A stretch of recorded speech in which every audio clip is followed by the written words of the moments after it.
Então nós vamos com um pincel com cerdas bem macias retirar os grãos de pólen da flor em fase masculina. Dessa forma, aqui podemos ver os grãos de pólen e vamos polinizar a flor que está em fase feminina receptiva. Dessa forma, inserindo o pincel com cuidado, e aqui é feita a polinização da flor feminina.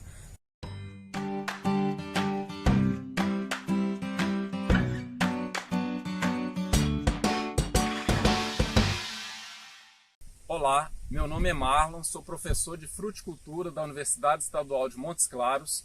Estamos aqui hoje para falar um pouquinho sobre a família das anonáceas. Nós temos 3 principais anonáceas difundidas aí pelo mundo e também no Brasil. Primeiramente temos a pinha, que é o exemplar que nós estamos vendo aqui nesse fruto. Temos a graviola e a atemoia. Todas elas, as anonáceas, têm uma apreciação muito grande por parte do consumidor, porque geralmente são frutos muito adocicados.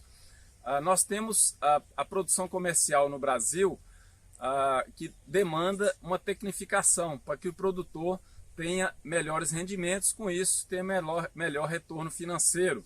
Mas para isso é importante conhecer todas as técnicas para que ele consiga atingir esse máximo de produtividade. E o objetivo aqui é de falar para vocês sobre algumas dessas técnicas.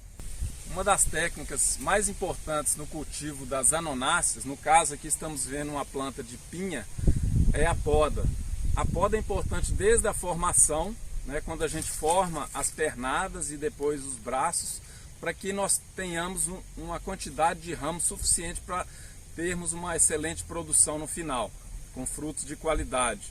Então aqui eu vou demonstrar rapidamente aqui para vocês como é que seria a poda de produção. Então após a planta já ter produzido, ter sido colhida, é importante nós definirmos quantos ponteiros nós vamos ter em cada braço.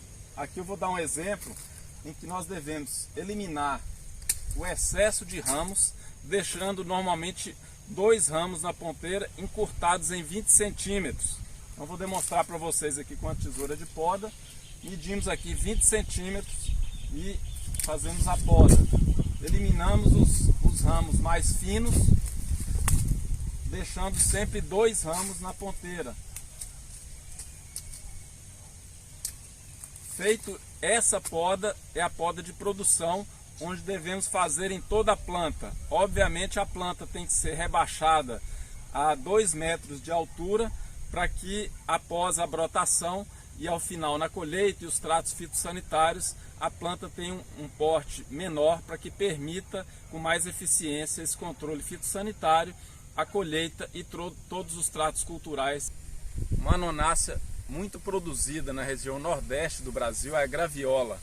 Então nós temos que tomar cuidado também com todas as práticas culturais e também preocuparmos com as questões fitossanitárias, pois as plantas são muito suscetíveis às pragas e doenças. Nesse fruto aqui a gente pode observar, o fruto foi atacado pela broca do fruto. E nesse sentido, existem diversas medidas que podem ser tomadas. Uma delas é o ensacamento do fruto antes que a broca faça esse dano. Então é importante tomar essas medidas. A graviola é um fruto bastante apreciado, muito utilizado na indústria, na agroindústria, a utilização da sua polpa para fazer os excelentes sucos que a gente já conhece da graviola. Uma das técnicas mais importantes para que o produtor tenha uma alta produtividade com frutos de qualidade é a polinização artificial. Ela é justificada em função de que as anonáceas apresentam a dicogamia protogênica, quando as flores elas têm maturação em tempos diferentes na mesma flor. Então, primeiramente o órgão feminino amadurece, mas não é liberado o grão de pólen. Nesse sentido, nós temos que buscar o pólen de outra flor que já está na fase masculina. E nós temos 2 estratégias para a gente trabalhar com essa polinização artificial. A primeira delas seria coletar a flor na fase feminina, que é essa fase que nós estamos vendo aqui, na tarde do dia anterior. Leva-se para um galpão e no dia seguinte, pela manhã, o grão de pólen está liberado, a flor passa para a fase masculina esse grão de pólen é coletado, levado ao campo e é feita a polinização nas flores femininas, tá? A segunda estratégia pode ser feita diretamente no campo, sem necessidade de coletar o grão de pólen no dia anterior, sem coletar as flores femininas no dia anterior. Então seria da seguinte forma: na planta nós temos flores em diferentes estádios, tá? Aqui nós podemos ver uma flor em estádio masculino, com as pétalas já abertas, e aqui uma flor no estádio feminino. Então nós vamos com um pincel, com cerdas bem macias, retirar os grãos de pólen da flor em fase masculina, dessa forma. Aqui podemos ver os grãos de pólen e vamos polinizar a flor que está em fase feminina receptiva, dessa forma, inserindo o pincel com cuidado, e aqui é feita a polinização da flor feminina.